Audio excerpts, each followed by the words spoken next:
Hey, some guys have been asking me what I do on game day, how I set up, how I prep for the game. So hang in there and I'll show you in just a minute.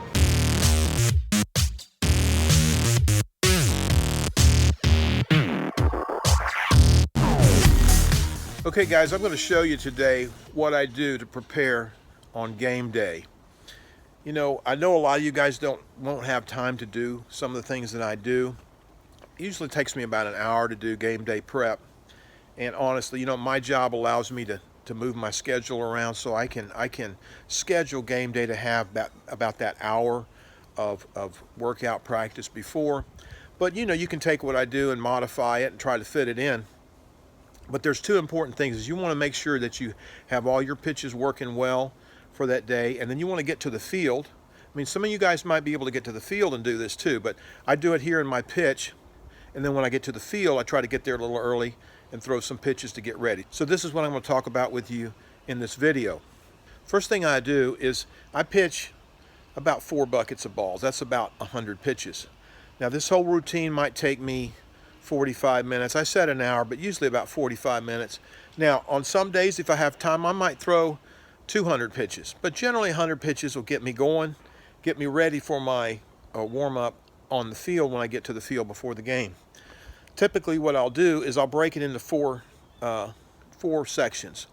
The first section will be 25 balls, 25 to 50 pitches with a straight backspin pitch. I want to split that plate, okay?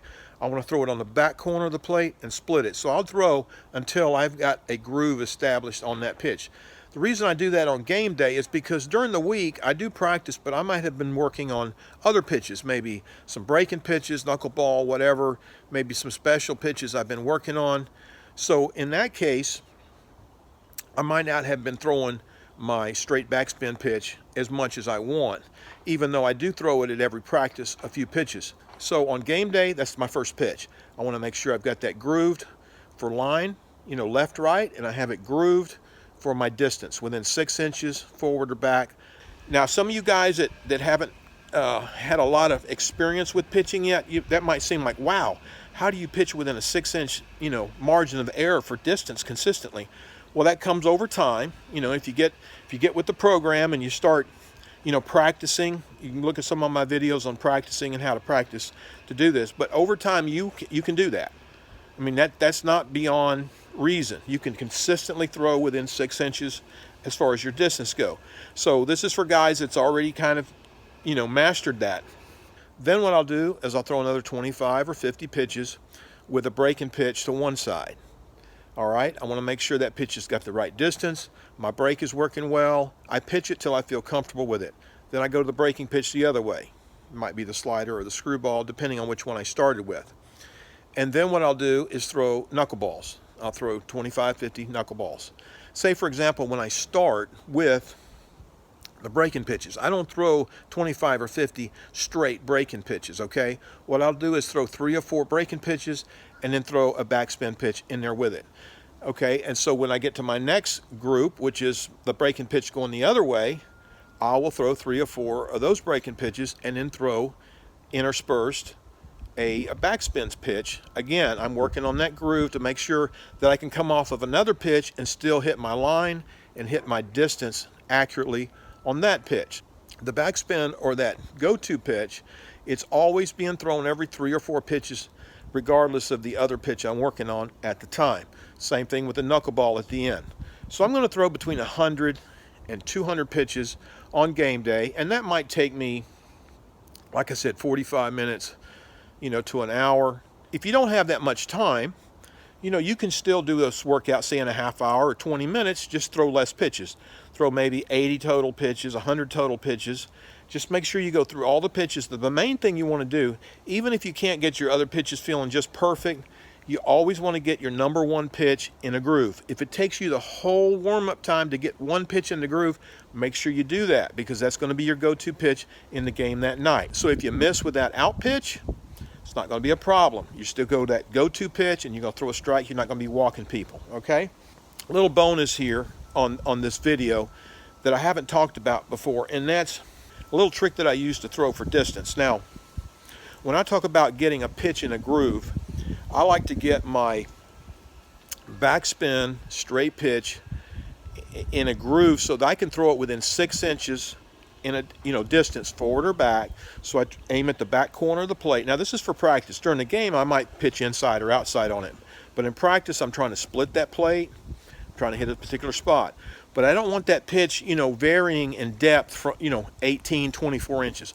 I want to be able to spot that pitch up within a 6-inch margin of error in as far as distance, from that corner, the top corner of that plate, to maybe 6 inches back. I want to be in a groove so I can throw, say, 4 out of 5, 8, 9 out of 10 at that distance, all right? Now, here's the reason why. Because a lot of times I'll use that pitch as an out pitch. And the way I'll do it is I will throw it short, intentionally short. But if you try to throw that pitch short on purpose, it's very difficult to take 6 inches off of a pitch, right? Mechanically, when you throw it, say, okay, I'm going to take 6 inches off of it, right? That's tough to do. I mean, I can't do it. Maybe some of you guys can do that. So what I will do in my prep routine on game day, I'll make sure I have that distance groove. Now, I typically pitch with my foot on the rubber, all right? That's my normal pitching. So when I'm really in a groove and I'm just hitting that back corner of that plate, over and over, if I want to pitch 6 inches short, I don't change my mechanics at all. I don't change anything. All I do is step back off of the rubber. So my toe is against the back of the rubber instead of my foot being on the rubber. That's about a 6-inch adjustment, and I throw exactly the same way. I use the same mechanics, release, the same feel, and that ball will consistently fall and hit the center of the plate or somewhere between the center of the plate and the back corner of the plate. Now you do that intentionally, especially if you have a strike on a guy. Say you've thrown a pitch up there and he takes it, and that pitch hit like within 2 inches of the back of the rubber, and he takes it. That happens all the time. You throw that same pitch up there, 6 inches shorter, he's swinging. He's going to try to hit that pitch. All right, and that pitch gets popped up lots of times. A lot of times it'll roll over, So that's a great out pitch, but you have to be able to control your distance. So instead of trying to control your distance by taking a little bit off the pitch, which again, like I said, I've never been successful in doing that.